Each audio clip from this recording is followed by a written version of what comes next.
Hoy vamos a analizar una idea que, sinceramente, a mí la primera vez que la leí me dejó un poco cao, la verdad. Uf, Es la propuesta de que la mente humana, la de cualquiera, está, en su estado fundamental, enferma. es que es una idea que choca de frente, claro. Y no habla de una enfermedad de manual, de un trastorno concreto, sino de su configuración básica, de cómo funcionamos, por defecto. Claro, porque te obliga a darle la vuelta a todo. Lo que el texto plantea es que la verdadera enfermedad no es la excepción, como una depresión o un ataque de pánico, No, sino que es la norma. Es el estado en el que vivimos casi todo el tiempo. Y lo peor es que sin darnos cuenta. exacto. La fuente con la que trabajamos se titula La fragmentación humana como estado basal.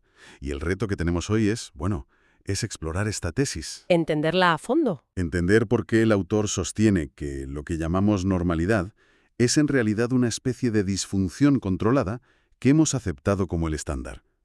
Vale, pues vamos a meternos en faena, que aquí hay tela que cortar. Y ojo, es importante dejar algo claro desde el principio. A ver. Esto no va de diagnosticar a nadie ni de repartir etiquetas. Es un ejercicio de perspectiva. El texto nos invita a ponernos unas gafas distintas y observar nuestra vida interior no como algo unificado. Coherente. Exacto, sino como un conflicto constante. El objetivo es entender la lógica de este argumento, que ya te digo que es muy, muy potente. Pues empecemos por el principio. La primera pieza clave que usa el autor para construir su argumento es un concepto que a mí me pareció brillante. La metáfora del archipiélago. Esa es. Describe la mente no como una unidad, sino como un archipiélago de partes contradictorias. Me encanta la imagen. Es que es perfecta. No somos un continente sólido, sino un montón de islas, cada una con su propio clima y, a menudo, en guerra con las demás. Es una metáfora potentísima, ¿sí? Porque rompe de un plumajo con esa idea que todos tenemos de un yo al mando, un director de orquesta que toma decisiones. De forma coherente, claro. Pues no, aquí no hay director, solo un montón de músicos peleándose por ver qué canción se toca. Y lo mejor es cómo lo baja a tierra con ejemplos que son del día a día. De hecho, son casi absurdamente cotidianos. Pone el ejemplo de despertarse por la mañana, y es que es tal cual. Suena el despertador y una parte tuya dice, venga, arriba, a por el día, y otra suplica por 5 minutos más. Como si le fuera la vida en ello. Y una tercera voz te susurra que eres un vago, que ya vas tarde. Y otra empieza a calcular si puedes ducharte en 3 minutos para arañar algo de tiempo. Un comité de crisis a las 7 de la mañana. Totalmente. Un parlamento caótico y, en mi caso, con muy pocas ganas de llegar a un consenso antes del primer café. Claro. Pero es que te das cuenta de que ese patrón no para. El texto menciona el clásico propósito de empezar una dieta. Un clásico, sí. La parte de ti que por la mañana se come una pieza de fruta es una isla de ese archipiélago. Y la parte que por la tarde devora una palmera de chocolate, Es otra isla distinta. que ha montado un golpe de estado y ha tomado el poder. Claro, es que no es que una única persona racional tome una decisión y luego la traicione. Son dos fuerzas distintas, dos yoes que ganan la batalla en momentos diferentes. Vale. Lo mismo pasa con el que sabe que tiene que estudiar, pero se pasa 3 horas viendo vídeos en Internet. O el ejemplo, que a veces es tan doloroso, de las relaciones. Uf, sí. Una parte de la persona sabe que la relación es tóxica y tiene que salir de ahí, pero otra parte siente un pánico atroz a la soledad y se aferra a ella. Son impulsos opuestos viviendo bajo el mismo techo. Espera, esto me vuela un poco la cabeza. Si la parte de mí que quiere madrugar y la que quiere remolonear son dos fuerzas distintas, entonces, ¿quién soy yo en medio de todo esto? ¿Soy el campo de batalla? Ahí está, ¿O es que directamente no hay nadie al mando y ya está? has dado en el clavo. Esa es la conclusión más radical del texto. Lo que llamamos yo no es una entidad fija. Entonces, ¿qué es? Es el nombre que le damos al fragmento que, en ese preciso instante, ha conseguido gritar más fuerte. El yo que se apunta al gimnasio es tan real como el yo que no va en 3 meses. Vale, entiendo. Y aquí viene el giro. Un problema psicológico, como la ansiedad o una fobia, no es algo externo que nos ataca. Simplemente es lo que ocurre cuando el choque entre esas islas internas se vuelve tan violento que ya no podemos ignorarlo. O sea, que el síntoma es solo la punta del iceberg. Exacto. La enfermedad de base, la raíz del problema según esta visión, no es el síntoma visible. Es la propia división, la fractura original. Vale, si aceptamos por un momento esta premisa, que por dentro estamos fragmentados, la siguiente pregunta es, ¿cómo demonios funcionamos? Claro, ¿cómo no implosionamos? ¿Cómo es posible que con ese caos interno podamos trabajar, tener relaciones y, en fin, vivir? Y aquí es donde el texto describe unas consecuencias que, la verdad, asusta lo reconocibles que son. Es que te sientes completamente identificada. Habla de un estado de vigilancia constante sobre lo que sientes y piensas. El run-run mental. Ese run run que no para nunca, anticipando problemas que casi nunca ocurren, la comparación continua con los demás, esa tensión interna que a veces sentimos sin saber muy bien por qué. Es el ruido de fondo de la vida moderna. Totalmente. Y lo que me parece fascinante es cómo conecta ese estado de agitación interna con los mecanismos que usamos para no sentirlo. La anestesia. El texto lo llama así de una forma muy gráfica, anestesia. Si por dentro hay una guerra civil, lo lógico es intentar escapar. ¿Y cómo escapamos? Pues con ruido. Mucho ruido. Entretenimiento constante, música, podcasts, la tele siempre de fondo, cualquier cosa para no quedarnos en silencio. Y no solo eso, menciona el uso compulsivo de las pantallas, la necesidad de estar siempre ocupados, llenando la agenda de tareas para no dejar ni un hueco libre. Para no pensar. Pero se refiere a usar las relaciones para alimentarnos de la energía o los dramas de otros y así no tener que mirar los nuestros. Es cualquier cosa que nos evite el encuentro con nosotros mismos. Cualquier cosa. Hay una analogía en el texto que es demoledora.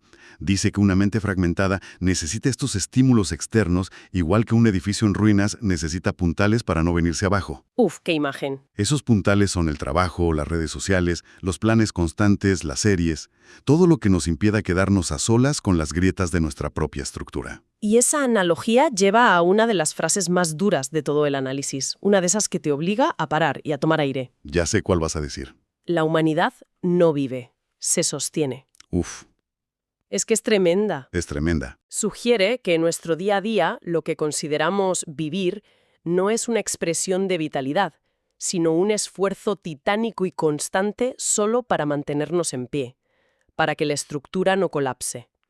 Es una imagen muy potente, la de una sociedad entera apuntalada. Y claro, esto me lleva a pensar en el siguiente punto que trata el texto, el gran camuflaje, el camuflaje de lo normal. La idea es muy sencilla. Si solo una persona en el mundo viviera así, en este estado de conflicto interno, necesitando anestesia constante, la llevaríamos al psiquiatra, directamente. Pero como es la condición de casi todo el mundo, pues lo llamamos normalidad. Exacto. De hecho, hay una cita que lo resume perfectamente. La normalidad es un consenso, no un estado saludable. Es la media estadística del malestar. Claro, ser normal no significa estar sano, significa compartir el mismo tipo de malestar que la mayoría. Si lo común es la fractura, entonces la normalidad es una fractura compartida. Entonces, la línea que siempre trazamos entre la persona sana y la enferma se vuelve increíblemente borrosa con esta perspectiva. Se borra casi por completo.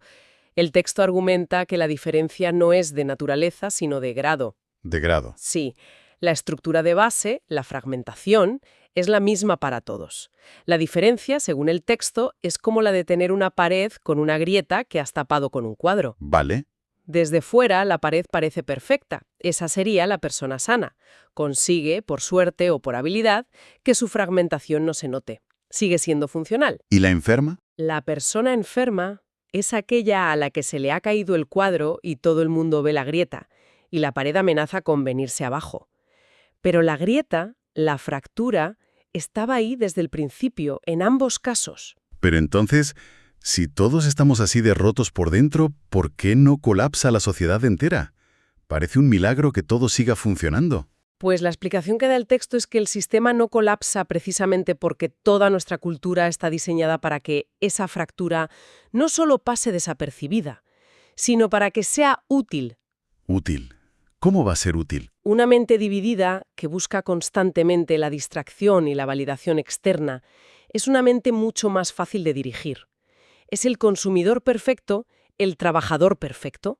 Entiendo. La cultura entera se convierte en el gran sistema de puntales que mantiene a todo el mundo funcional, productivo y distraído, precisamente para que nadie se pare a mirar sus propias grietas. Entiendo. Es una imagen desoladora, la de una sociedad entera apuntalada. Pero me pregunto, ¿esto ha sido siempre así?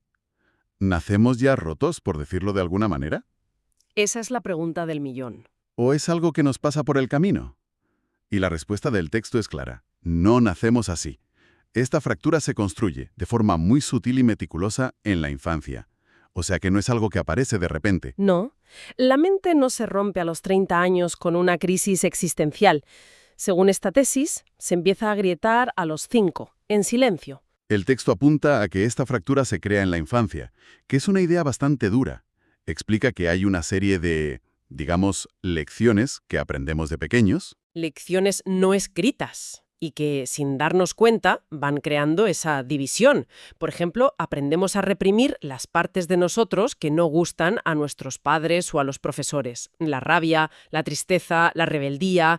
Claro, aprendemos a obedecer, aunque nuestro impulso natural nos pida otra cosa. Aprendemos a construir un personaje, una máscara, para ser aceptados. Una imagen pública. Y sobre todo, aprendemos a negar lo que sentimos de verdad si eso que sentimos no es lo que se supone que deberíamos sentir.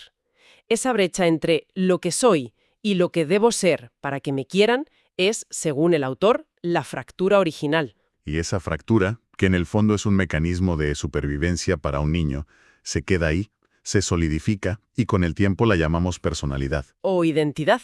Pero en el fondo es un equilibrio precario entre fuerzas que tiran en direcciones opuestas. Y para demostrar que esta condición es prácticamente universal, el texto propone lo que llama La prueba del algodón. la prueba más contundente, ¿sí? Es algo muy simple, pero que da mucho que pensar. A ver, Consiste en la incapacidad que tiene la mayoría de la gente para estar a solas con su propia mente, en silencio absoluto y sin hacer nada. ni siquiera 5 minutos. Ni 5 minutos. Uf, es verdad. Si lo piensas, para mucha gente esa idea es directamente aterradora. El silencio se llena de ruido interno enseguida. Ahí está la clave. Esa necesidad casi desesperada de poner la radio, de mirar el móvil, de planificar, de darle vueltas a algo. Cualquier cosa con tal de no estar simplemente aquí y ahora. El texto lo plantea como el síntoma universal de esta mente fragmentada. Argumenta que una mente sana, unificada, podría descansar en sí misma. Podría simplemente ser. Pero una mente dividida no puede parar. Necesita huir de sí misma constantemente, porque si se detiene, se encuentra de frente con sus contradicciones, con su propio caos. Es el diagnóstico silencioso que, según el autor, todos podríamos hacernos. Lo cual nos lleva a la última gran idea del texto. Si, como decíamos, nuestra cultura es un gran sistema de puntales que nos sostiene, ¿qué significa eso en la práctica? Va un paso más allá. El texto utiliza otro concepto potentísimo. Sí, habla de la cultura como una prótesis psicológica. Es una idea increíble. No es solo que nos distraiga, es que funciona como una estructura externa que suple la falta de una estructura interna sólida. Y lo desglosa de una forma que es imposible no reconocer. El trabajo, con sus horarios, sus metas y sus rutinas, nos da una dirección y ordena nuestra mente. Te estructura, sí. Las obligaciones familiares y sociales nos contienen. El entretenimiento nos anestesia. La tecnología nos distrae con un flujo infinito de estímulos. Y las relaciones nos sirven de apoyo, a veces casi de muleta emocional. Todo el sistema está diseñado para que no nos caigamos. La conclusión que se saca de esto es brutal. Es que no vivimos en un estado de salud, sino en un sistema de soporte vital.